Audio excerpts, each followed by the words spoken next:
Hello and welcome to the Southbound Sports Show. I'm your host, Richie Leahy, here with my co-host, Maddie B. We got another one of our summer shows set up. Not a lot of football talk, but we might as well hit that right here on the top. The Steelers signed Melvin Ingram to a one-year deal. And I think that's a pretty big deal because you have Devin Bush coming back from injury in the linebacker position. And you get a guy that, I mean, he was a leader for the Chargers. So you're able to bring him in, and I know we had talked a couple weeks ago about some of their roster moves, and maybe they had a plan to bring in some veteran guys. So I like this move.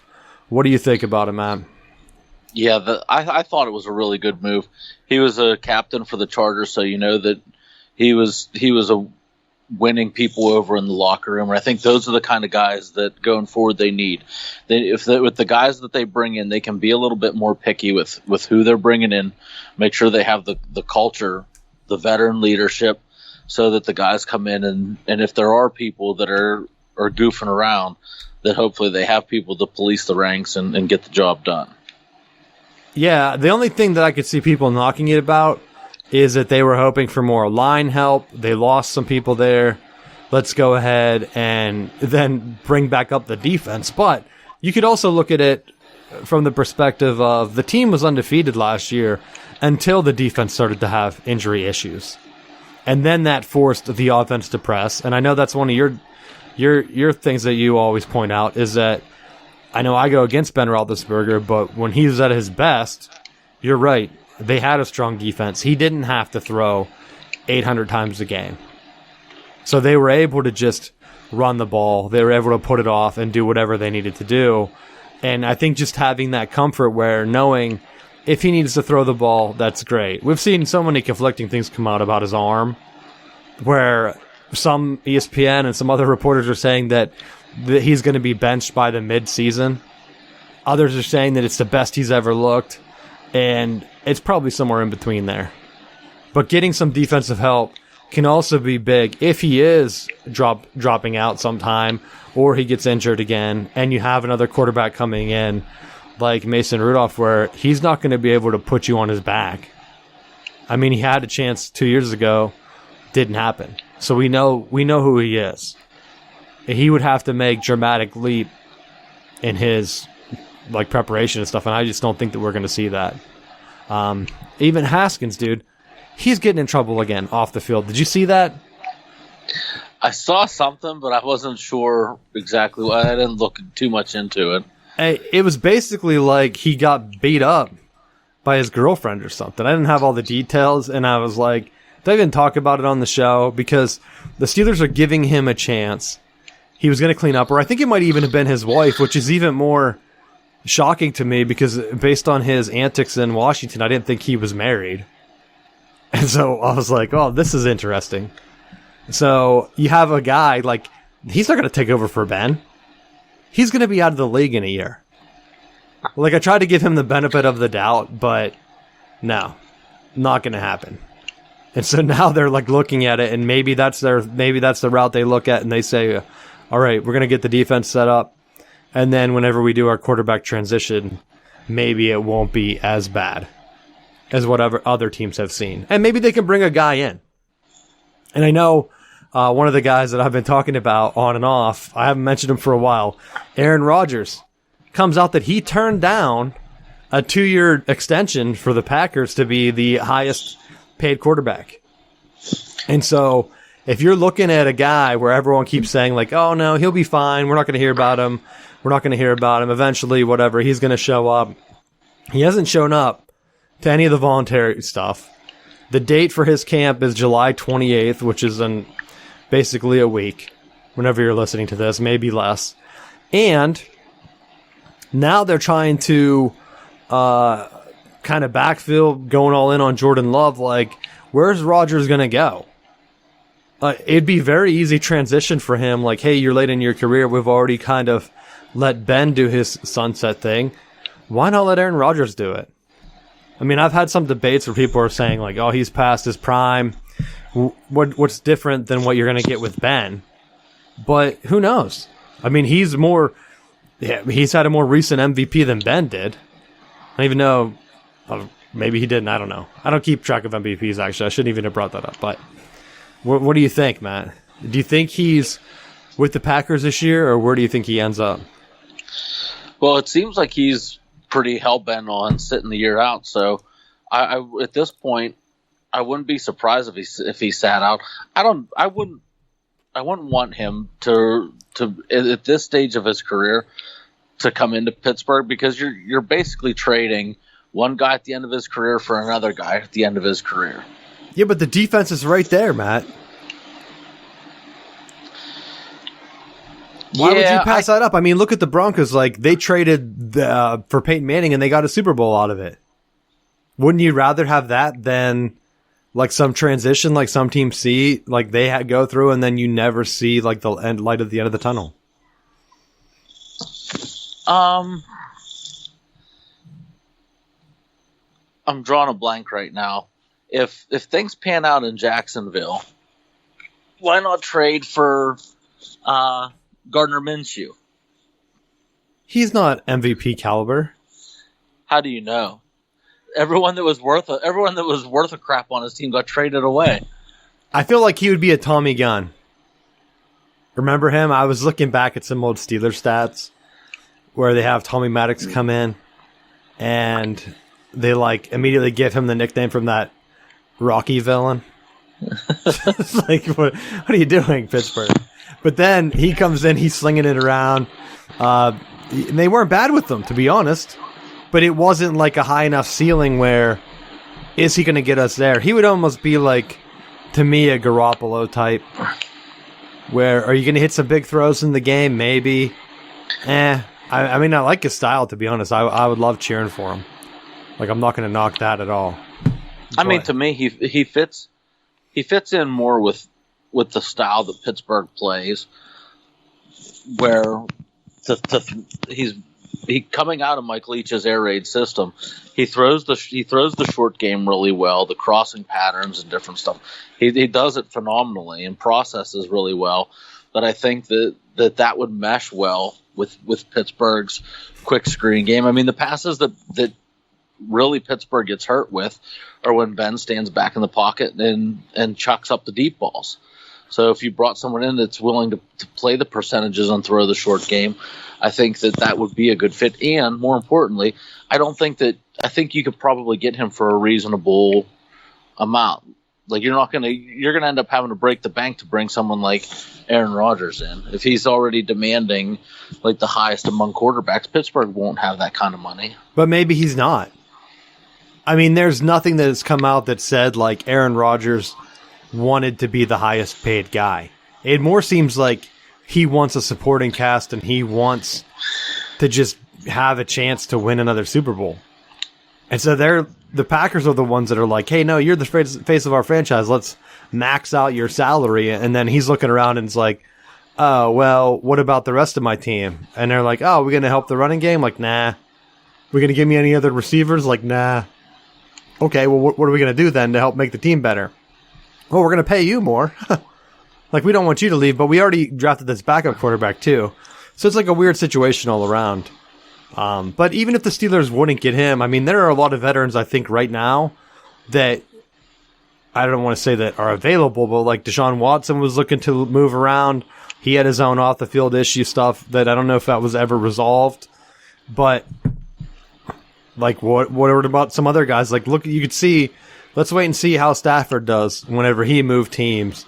You have Goff moving teams. Like, there are guys floating all around that you could probably get a flyer on some of these late year guys, like maybe even a Matt Ryan or someone that their team is probably going to give up on them.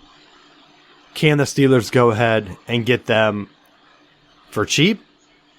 I don't know. But if the defense is good enough, maybe you make that move. Maybe you do what the Rams did or whatever. So, I don't know. That's all my NFL stuff. Did you have anything else on the NFL? Yeah, within the division, I saw that Todd Gurley signed a 1-year deal with the Ratbirds. So Ravens have picked up another running back to bolster their backfield. So that's something to keep an eye on here as things progress. They're going like the Falcons, dude, all offense. They're like, you know what? Let's do the opposite. Steelers are doing the opposite. They're like, offense, we just need to focus on defense here. And to be honest, Steelers have had the upper hand, so maybe that's the way to go. Get that veteran quarterback, keep it going. Maybe just live in mediocrity. I don't know. So my other thing for the high tempo, because I'm just in high tempo right now, for people that are watching the video, the NBA TV ratings, dude, they bounced back. They finally hit 10 million viewers for the first time since 2019, I saw. But that's misleading because of the coronavirus. Like, of course, the numbers are all going to be messed up. That's about, 10 million is about what the Orange Bowl, that Florida State-Michigan game that they had a few years ago, that's what they got.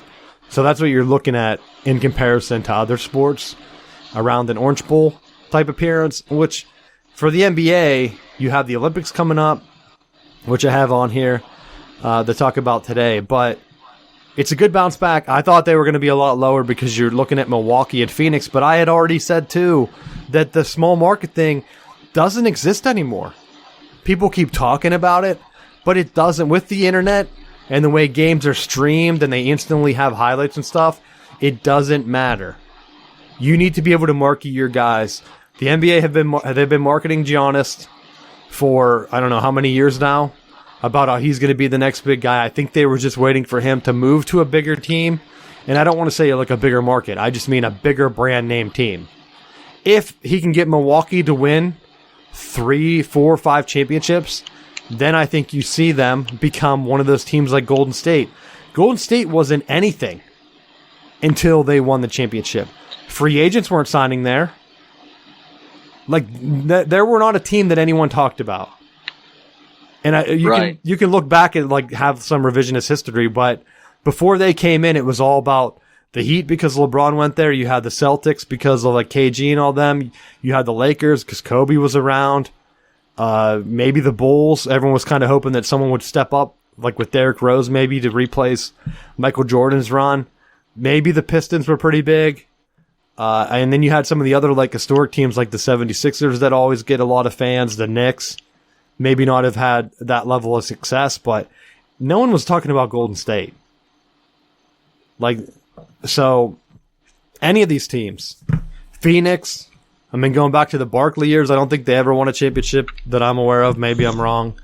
But the Bucks are up. They only need one more win. They can get it.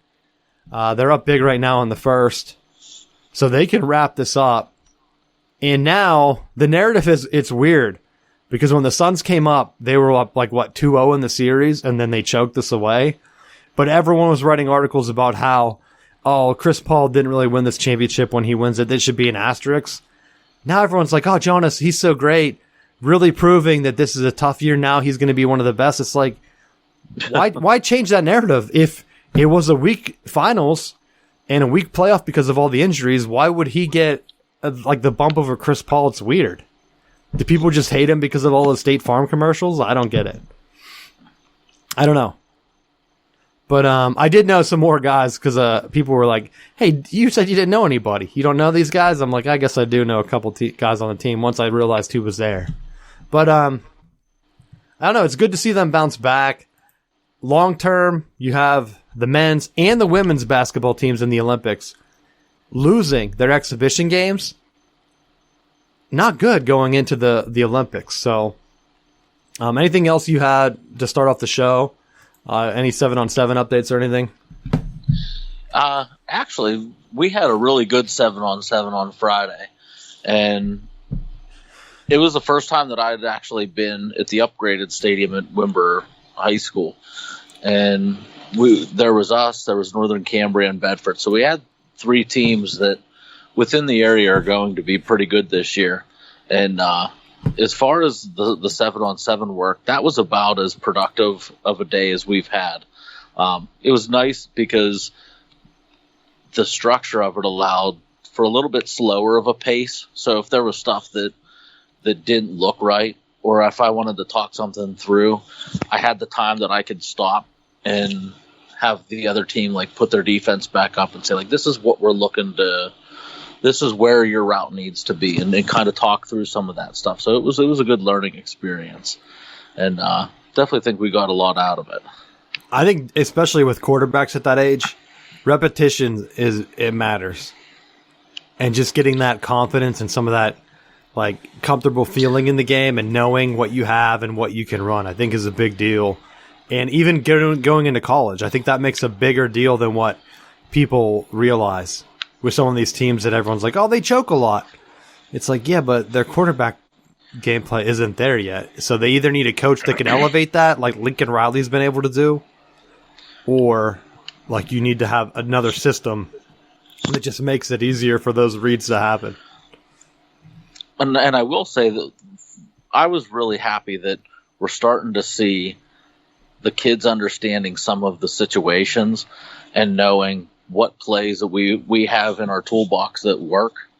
And a couple times have said, we need to go to this play, and we're able to hit on it a couple times for some big yardage. So that's a really good thing that I like to see.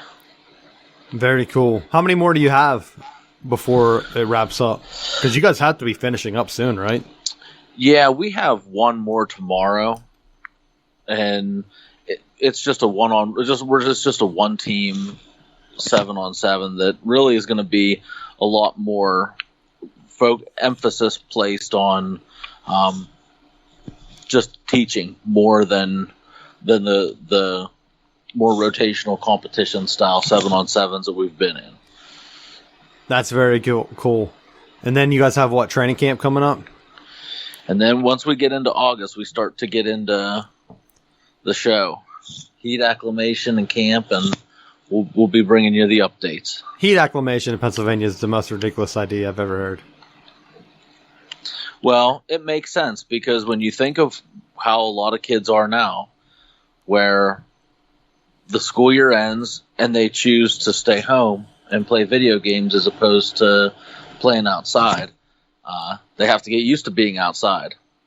I think it's more, how about let's get in shape? We should just call it like boot camp. Well, there's that too. That's basically what it is. And there's nothing wrong with playing video games, Matt. I don't know why you'd even bring that up.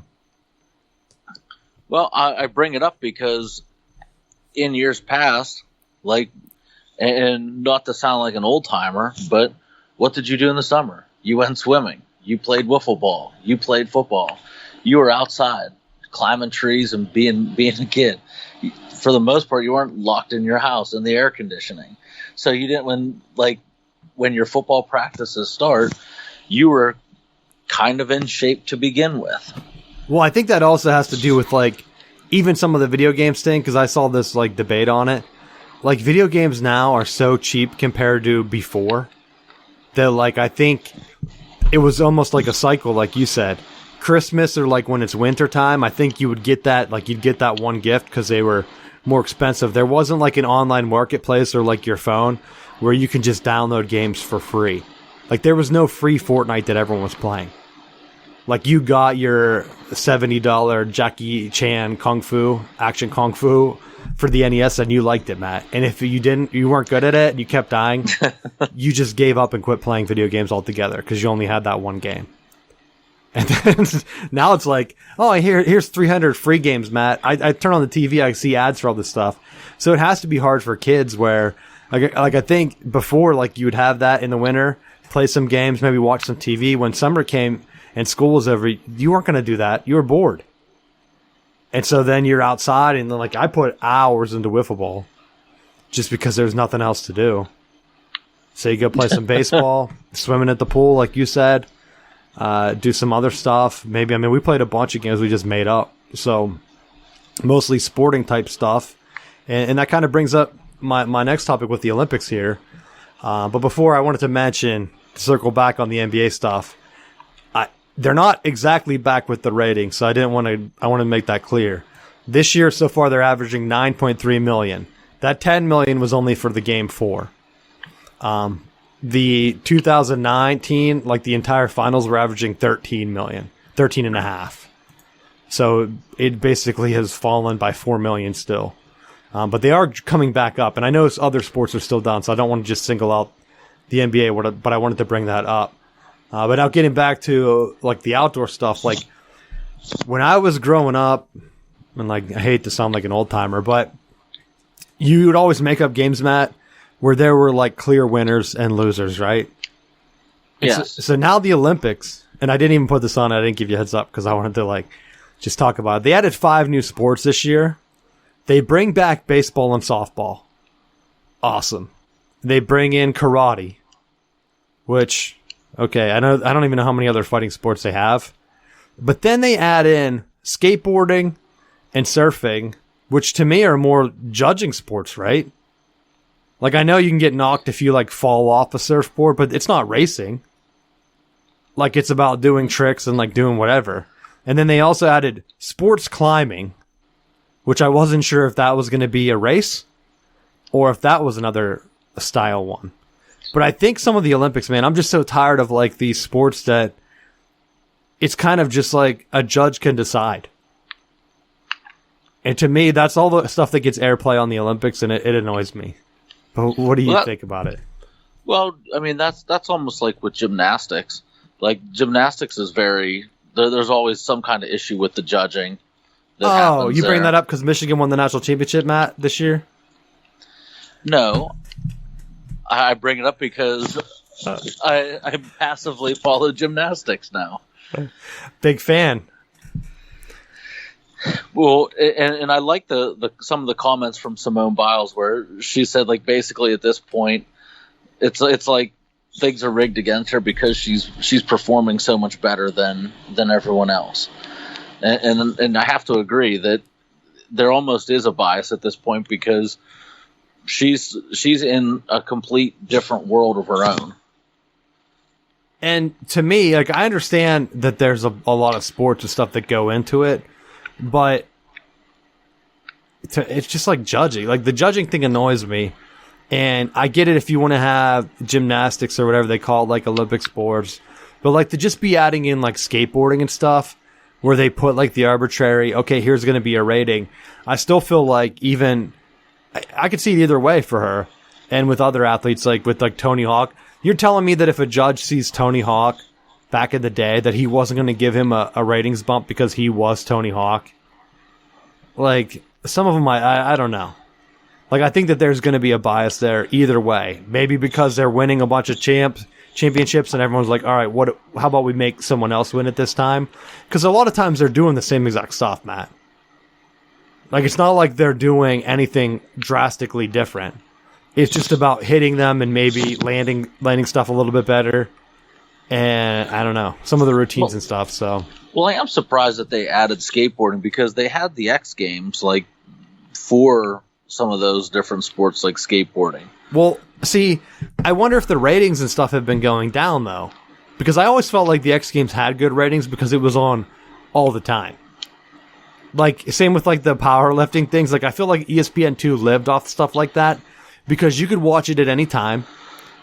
And if people were going to passively watch it, it didn't matter what year it was. And the way they broadcast it, you didn't know if it was new. Like, who the hell knows the powerlifting schedule or like the X Games schedule? Like, oh, here's a skateboarding competition. Is this live? No, it's 10 years old. Like, oh, how would I even know that? Maybe because the resolution's crappy. It's not high def or something.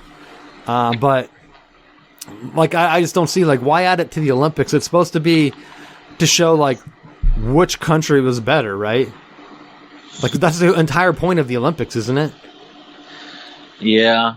It's like, all right, well, let's keep adding different sports. Like, I think that was the reason they got rid of baseball and stuff. And now they're like, oh, well, it's pretty big in Asia now, so let's bring it back. And, okay, why get rid of it in the first place? That's an actual game. And I know that there's going to be a lot of people there and different things. So, like, to me, I would rather watch... And, I mean, I watched that gymnastics with, like, Carrie Strug growing up. And that made a big impact with her, like, breaking her leg, remember? And she landed that thing. Absolutely. So, like, that's a big-time deal. And then I saw this ESPN thing, or I don't know if I listened to it on the radio or something, but they were talking about how her score didn't matter anyway. But because of, like, the tape delays and stuff, they really didn't know that the United States had already won. She didn't even have to land it. She didn't even have to do it with her leg being broke. And so I'm like, that's some of the stuff, too, where now with our phones and, like, with the Olympics being on the other side of the world, a lot of these events have already happened. And so you know who the winners are if you look it up on your phone, or if you sign into ESPN, they'll tell you who the winners are. And then NBC's watching like a tape delay swim meet. And I even last time, like was it 4 years ago? I was like, or 5 years ago, I guess at this point, I had already known one of the swimming, because everyone was talking about it on Twitter, like one of the swimming races. And then you watch it like 2 days later on a Thursday night. It's like they saved the broadcast for prime time. Like the results are going to get out no matter what now. So I feel like with the streaming and going back to like my NBA talk, like just show them as they go live. Why is NBC or whatever holding them? And so I wonder if they're the ones pushing some of these new sports in. And nothing against them, because like I like watching skateboarding. But to me, that doesn't scream like Olympics. I'm not going to be like, yeah, our skateboarders are better than you. It's just weird. Like I'd rather have team sports or like the races, like especially like the swimming relay, like that's a big one, because like you have your best against the other country's best. It's not like you have one random Michael Phelps or like Usain Bolt, you know, or it's just one guy that's better than everyone. It's like you have to have a team. Yeah. So to me, like that always means more. And so those are the ones I really like to watch. Like you have like synchronized swimming and stuff. It's like, come on, why is this here? I'm gonna see if I can find a full list. But anything you're looking forward to with it? Well, I want to just see, because I saw that the Olympic Committee had approved the transgendered man is able to compete in the women's. So I just want to see how badly he crushes all of the women's weightlifting records. Jeez. For powerlifting. Well, I saw that they were saying that some of the female runners had too high of testosterone levels or something, and they were kicking them out. I don't remember which country or if it was certain runners, but I thought that was weird too.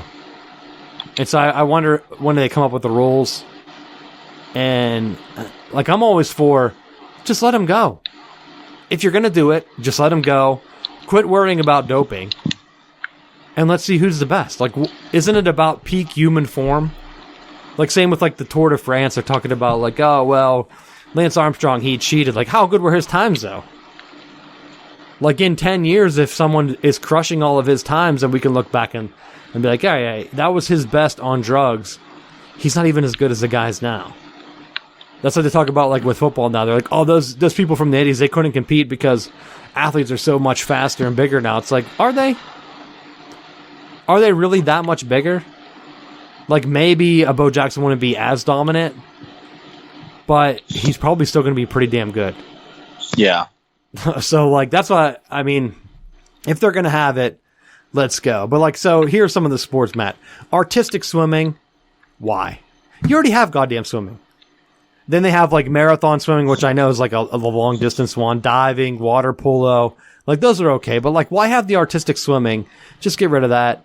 Archery, okay, that's an old-school one. They still have the old athletics, which I'm not sure if that's like a marathon or something. Badminton, which is more like a leisurely old person sport, I would think. Like, I don't even know. Then they had the baseball, softball. They added 3-on-3 basketball too. Did you see that? I did see that. Why? Just get rid of, if you want to do 3-on-3, get rid of 5-on-5. Like, if 5-on-5 basketball is so boring, just make it 3-on-3. Maybe that's what they're trying to do, but why have both? To me, like, you're either good at basketball, like, you're not going to be like, oh yeah, America, did you see our 3-on-3 basketball team? Much better than the 5-on-5. Like, we're world champs 3-on-3. Like, they're not going to have the best guys on the 5-on-5 team. They're either going to have to pick. So, like, are some of these smaller countries only going to have their best 3 guys on the 3-on-3 team? How do you decide? If it's the same exact thing. They still have boxing, some of like the sprinting, they have canoeing, cycling. Then you get into, okay, you already have racing for bicycling. Then you added BMX freestyle, BMX racing. What's the difference, BMX racing or regular racing? Like, you have already mountain biking, road cycling, track cycling. Why are there like 18 cyclings? Just, if you wanted to do off-roading, maybe BMX courses or whatever, I think they should all be races. Get rid of the freestyles or whatever. I don't know what the hell dressage is. but it's listed under equestrian. So is that something with horsing? Maybe there's a couple of those. I would hope that that's just not which horse is dressed the best. But maybe that's it. Then they have soccer, field hockey, fencing. Like, these are all good, kind of like competitive ones. Golf. Then they get the gymnastics, which is already into 3 different ones, Matt. Artistic, rhythmic, and trampoline. Why? Why? They added that handball, everyone liked that. Judo, karate. And karate has 2 different types, which I don't know what they are. Pentathlon, I'm probably mispronouncing that. Rugby sevens, which is okay. Rowing, sailing, shooting. Sailing, is that racing? I would assume that's racing. I would think, yeah. Then they get into like the skateboarding one, which isn't racing on skateboards. And then the sport climbing, which I don't understand why they called it sport climbing. Is it like just because it's those tracks? It's not like actual mountain climbing? I don't know. Just kind of wait for the Olympics and find out. There's 3. There's lead climbing, bouldering, and speed climbing. Why not just do speed climbing?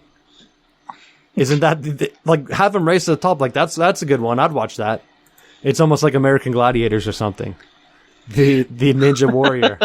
That's basically what it is. Like they're probably not going to have people. Countries trying to pull them down. Yeah, they're not shooting tennis balls at you or whatever the hell they were doing. Guys that are all roided out, which would be funny. Could you imagine like John Cena coming out? Be like, oh my gosh, that's John Cena ripping him down. Which I know we were talking about. Wasn't I talking about wrestling last week? But then I was talking about how wrestlers are marketing themselves. And then I saw this one video game. I don't even know what the hell it's called. Some fighting game. They were like featuring wrestlers now. I saw an ad for it. It was The Rock, Undertaker, John Cena. I was like, oh my God, that's exactly what I talked about on the show. Like they didn't have Macho Man or Hulk Hogan, but I was like, those are the wrestlers that they're adding to these games. Like it's the same exact ones that I remember, like the big time guys. They're probably like, who was big in the 90s? Undertaker. Who's big after that? The Rock. Oh, John Cena, throw him in. That's perfect. Perfect trifecta. I think they had some other new ones in, like Roman Reigns or something, but they're not as big as those other ones yet. Getting back to our list, you have surfing, which again, iffy on my end. Table tennis, taekwondo. Why have taekwondo, karate, and judo? Like, just do MMA. That would be my thing. Tennis, triathlon, volleyball, which they have multiple volleyballs. Well, one of them is beach volleyball, so I know people would be mad if they got rid of that one. Weightlifting, and then wrestling, which they have a couple different wrestling styles too. I think 2. But a lot of them, pretty straightforward. I think they could cut it down. If you get rid of all those like dancing ones, or like keep gymnastics but only do one style. Like, I know that might cut out some people, but like, come on. Do we really need all of these? And then really have like a country like ranking or something and really bring that back instead of just like, oh, well, the so-and-so country got 800 golds, or like, I guess it wouldn't be that much, but they got 80 golds. 40 of them were for artistic swimming. And then it's like, oh, half of them were in artistic swimming. Is that really a big thing, you know?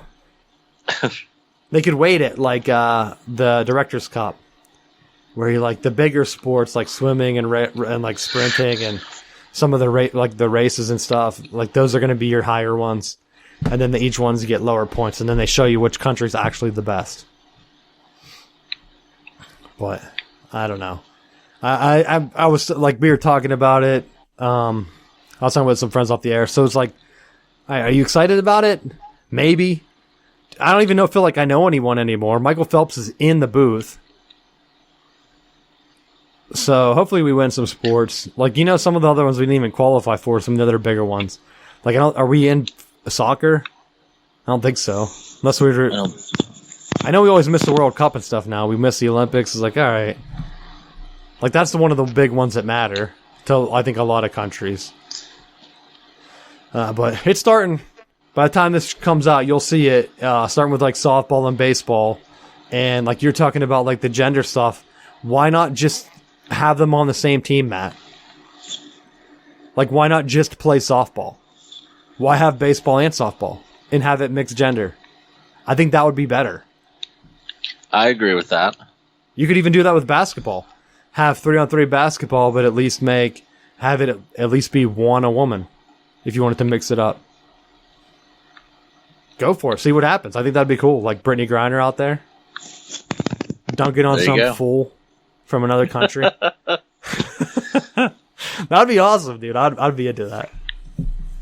Anything else you got in the Olympics? No. I really hope they don't add any other sports. I mean, I know we're like talking off-season stuff right now, but it's just kind of annoying. And then you're talking about how many college programs are cutting sports right now. And then they call them the Olympic sports because they say they make no money. I mean, like if you were in the United States and you really met, like let's say you had a kid and they were like, and you said, hey, you want to play basketball? Or like, what do you want to play this year? And they said, badminton. And I'm going to be the #1 badminton player in the United States. Like, all right, let me see if I can even find you a match. Oh, I guess the YMCA has like the senior tour coming in. Like, who would you even play against? How do they know who's the best badminton player, Matt? You don't know. I could have been an Olympic level badminton player and no one would ever have known it because where the hell would I play in central Pennsylvania? Well, that's almost like our winter Olympics discussion where I said I felt like I could be an Olympic loser. Yeah, and you made fun of me. No, I agreed. I just thought you were past your prime when you decided to look into that. Like, Matt, when you're in your 30s and you're like, you know what I want to start doing? Olympic sports. Like, all right, bro, it's not Cool Runnings. Your life is not that. You can't just wake up and be like, you dead, man. Like, no, you're not going to be in the Olympics. I'm sorry. Like, maybe you should have had that dream when you were a kid. Then you nag your parents like, get me a luge. Because then you could have did the Cool Runnings luge. Like, there are enough hills, dude, in Pennsylvania where you could have got used to that. And I'm sure we could have had some uncles and stuff that would have built you a luge. That would have been awesome. You might have died. Like, maybe he wasn't cut out for it. You're like all mangled, your arm was hanging there. See, and that's where I think NBC is missing out because they should just get some random lay people to be like, okay, this is what they're trying to do, and like show like with no training, do a breaststroke, and then just have them just go, just have a heat of like 2 or 3 like normal people try to do the breaststroke down the length of the pool and just watch them like gasping for air and dying, and then you appreciate like what these Olympic athletes are doing like in comparison. Well, that's why when I look down this list here, how many high schools even have half of these sports? Like, it's not like, you know what I want to do? I want to go sailing. People will just laugh at you. Be like, you don't have the money for that. So shooting, I could see. I think a lot of people could go shooting, and I know it's been getting big too in high schools because it's an easy way for kids to earn scholarships because there wasn't high school programs like a decade ago, I feel like. So you start one of those up, your high school gets some guys in as a scholarship. That's a selling point, especially for private schools. Table tennis. Like, how would you even know? Like, you have what? A frat house party, like a tournament? And then the winner would go ahead and try to qualify for the Olympics. Like, do you have just like a Little League World Series for table tennis? Who knows? I do want the last thing I have on this. I was really hoping that when they delayed it, and I think I mentioned this on a previous show, but I was hoping that they combined it with the Winter Olympics. I wanted it to just be like an actual Olympics. Get rid of the summer, get rid of the winter, and kind of do it like back to back. Because right now the summer's starting, and I believe in January, the Winter Olympics begin. But if you combine them, and then you kind of knew like, hey, the United States is in 3rd place right now, or we're in 2nd after the summer ones. Maybe we need to pull out gold in hockey, or we need to do like something with, like, I understand some of the winter ones are the sports I'm complaining about, where you have like, oh, let's do 800 snowboarding events or skiing tricks. And you're like, all right, well, maybe those shouldn't be in there at all. But, I don't know. I just think that they should just combine them at this point, because if you're going to have them, then just do it every year, or every 4 years. Then you would really have that cycle where it's just in, and then you could just name it whatever. Just combine them. Like, let's see. there's really only 7 sports. I'm looking it up right now. You have the biathlon, bobsledding, curling, ice hockey, luge, skating, which is like their gymnastics, and then skiing. Why not just combine them? Just combine them. That's my final thought. You have anything else on that? No.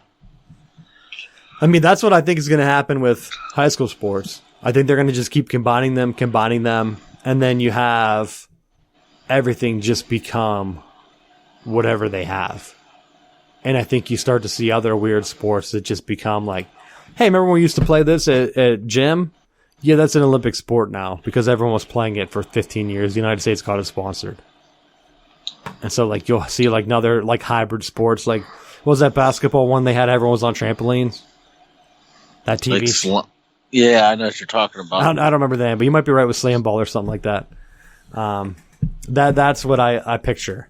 Like, where people are just like, hey, we have this room, and we need to use it because we're going to lose tax funding, so what sport can we make up?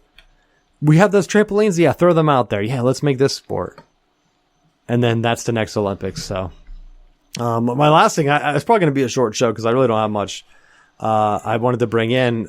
Circling back to the endorsements deals for college football, I feel like we've been talking about this for a few weeks too, but everyone underestimated how much these athletes were going to make. I said it was going to be easy because I've seen it.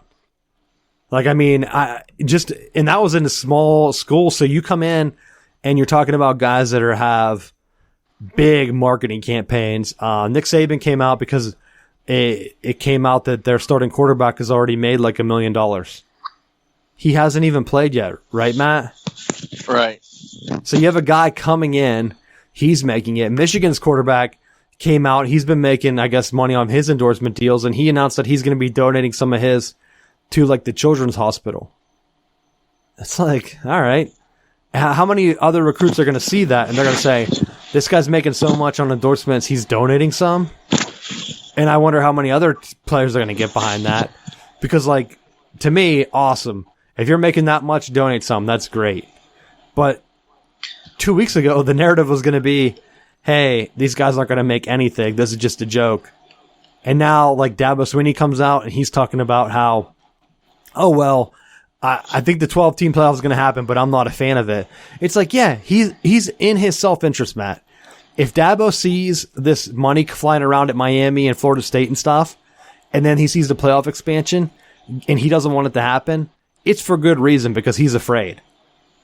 That's the only reason.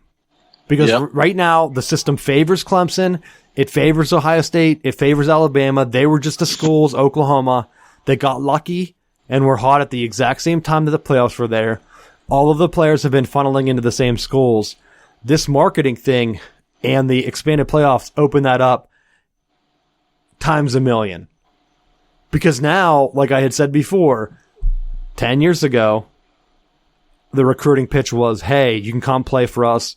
We were just in a BCS bowl. Everything was bid on, hey, we're a BCS program, we're a BCS program. Now it's, hey, we're a playoff program. Those playoff slots are very small in number. So it went from like having, 12 BCS slots down to 4. I think that's why the committee went back to the 12. They were like, hey, there's a lot more parity whenever you had 12 schools that had that same pedigree of, hey, look, we were just in the playoffs. We're one guy away. You're the best defensive tackle. Come play for us. Oh, by the way, did you see our last defensive tackle? He was sponsored by, like, whatever the steakhouse is down the road. Getting free steaks, bro. I mean, we're talking about with, like, Pitt. Pitt's, like, they have their offensive line sponsored now. And I was like, all right, how is that going to really put them over the edge? Like, that's great for small-time recruiting in Western Pennsylvania football and stuff, but you got to keep those guys there. Because if you're letting your best guys go out to Michigan or Ohio State or down to Georgia, it's like, okay, awesome, Pitt. But let's keep those guys home. Maybe when you start to be able to give them some of that local home cooking, maybe you can keep them there. Like, hey, stay here. We already know you. We'll sponsor you at whatever. Permane Brothers. I mean, what was the Pirates had that grilled cheese sandwich for Grilly when he was the closer? Yeah. That's all you need. A special sandwich for one of the guys. And then, like, even Michigan opened up their sport. I don't know if you saw this. Their they have the customized jersey thing. So back in the day, which is like last year or the year before, you could only get certain jersey numbers because they couldn't have any likeness to the guy. So like when Harbaugh was hired, most of the Michigan jerseys that were sold were number 4 because that was his number. So like they were just selling Harbaugh jerseys. I'm sure he got a cut of that. Before, I think a lot of schools only sold like number 1. And if it just so happened to be the number, like your best player wore number 1, oh well, we only sell number 1 because that's just a number. Now they're letting you customize it and get names on the back of the jersey. And if you buy a player's name, they're getting that money. I don't know what percentage or whatever, but at least that's how Michigan set it up. And so people are like, oh, well, it's not going to be a big deal because you don't know how many jerseys they're going to sell. You get one guy that's like in the Heisman race. Like Johnny Manziel was making so much money. He was selling like what was his shirt? It was like Johnny Football maybe. Is that what it was? Yeah, might have been. So like he's making enough money on merch. Like you don't think a guy that's like Michigan has 100,000 people coming to the stadium. Let's say half of them buy a jersey. You don't think that if they all get the same guy because he's in the Heisman race, that he's not going to get a significant chunk of that money? Like people are delusional. Like they don't understand how it works. Like you could sell your own t-shirt on Amazon and get like what, $5 a shirt or something. And if you're selling 100,000 of those, that's $500,000, Matt. That ain't ketchup bread money. Yeah, that's not, oh, he's getting $100 here and there. Maybe if you're like another guy, but if you can go to a big school that has 100,000 fans in the stadium, yeah, you're going to be above and like head and shoulders above those other schools. So like looking at the Big Ten, if you're a guy in like the Midwest and Indiana's on the upswing, you really think that Indiana's going to stay there now? Whenever they're like, hey, yeah, Ohio State didn't really want me. I'm going to go to Indiana. Or maybe I just go to Penn State or Michigan because, you know, they're offering me more money. And so now I think you're going to see some catch up. Ohio State might still get most of the guys, but now instead of like that 4-star guy that could provide like a boost to one of these other schools, they're not going to go there if they can't get these big deals, Matt. They're not going to go there. And I think the extra playoff spot is going to be that deciding factor because I don't think you're really going to see a big separation because let's be honest, I think the money stuff has been happening for a long time. So players are already getting paid. Now it's just going to be out in the open, and I think that it's going to help some of that regional recruiting and maybe getting teams like Pitt. Maybe they can get back into it because you're in a big city. I think it's going to favor big city schools, to be honest.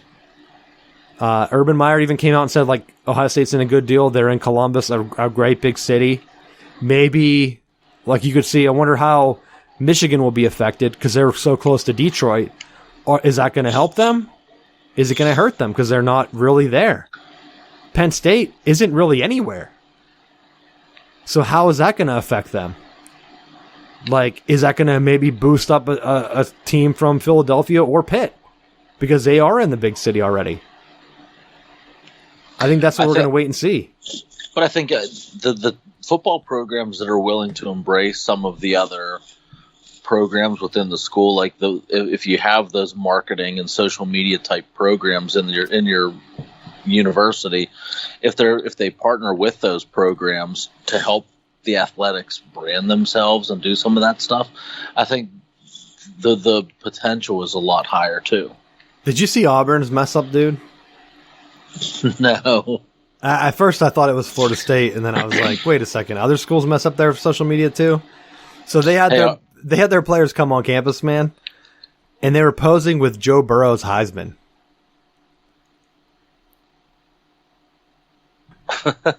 Like, why? Why do you have that?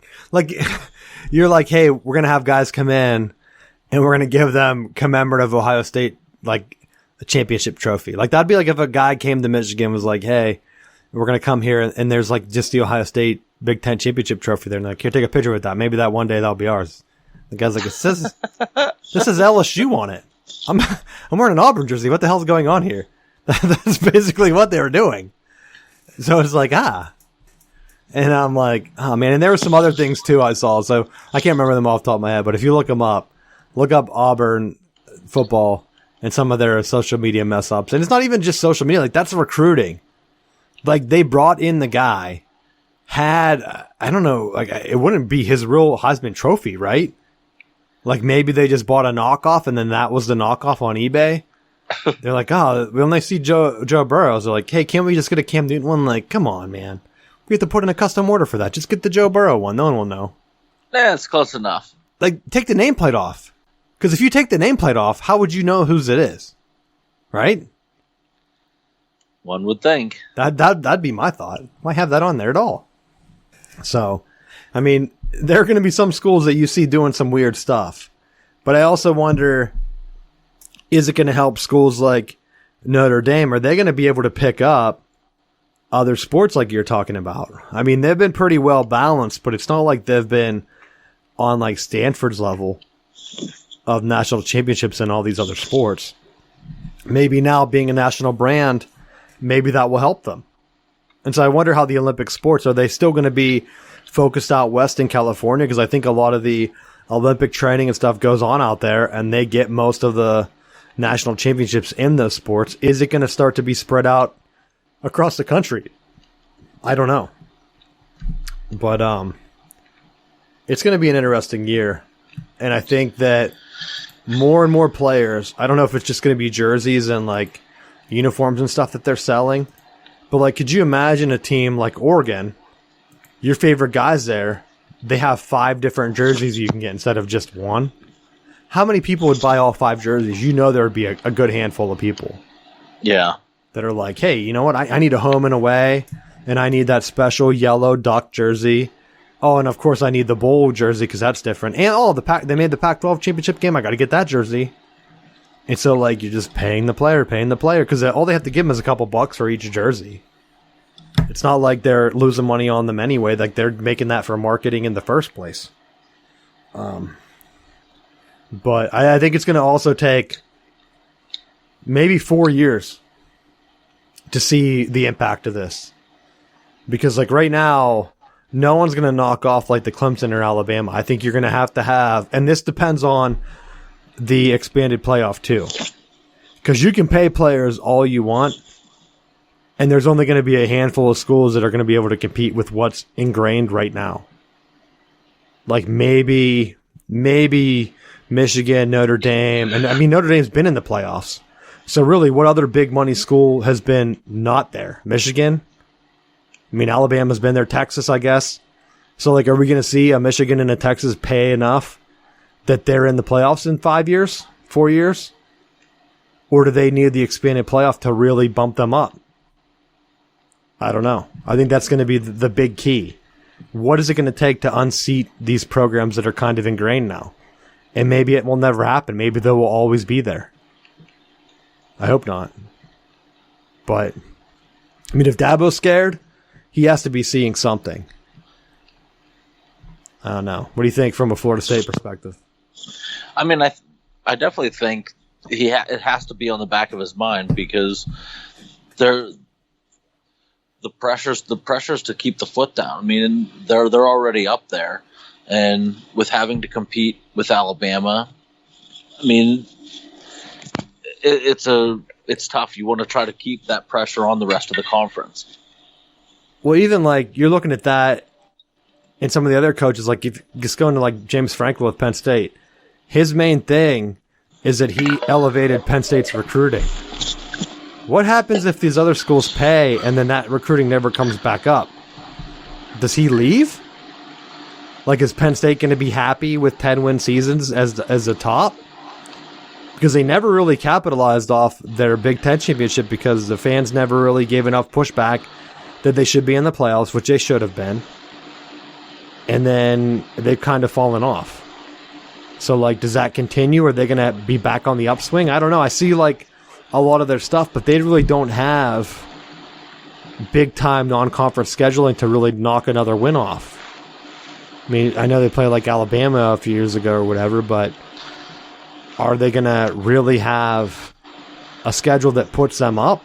I don't know. We'll see what happens. I think that's going to be another key. How many coaches are going to move around? Plus, with the transfer rules, Matt, you can recruit your guys, have them transfer to your new school, and pay them more potentially if you got a better job. I mean, I don't think it pays. Like, I don't think it works out enough because normally if you take a jump up, those players aren't really that level. If you're recruiting at, like, say, a smaller school like Coastal Carolina or something, and you jump up to South Carolina, there's going to be a gap there. So even having those players transfer is not going to be good for your career.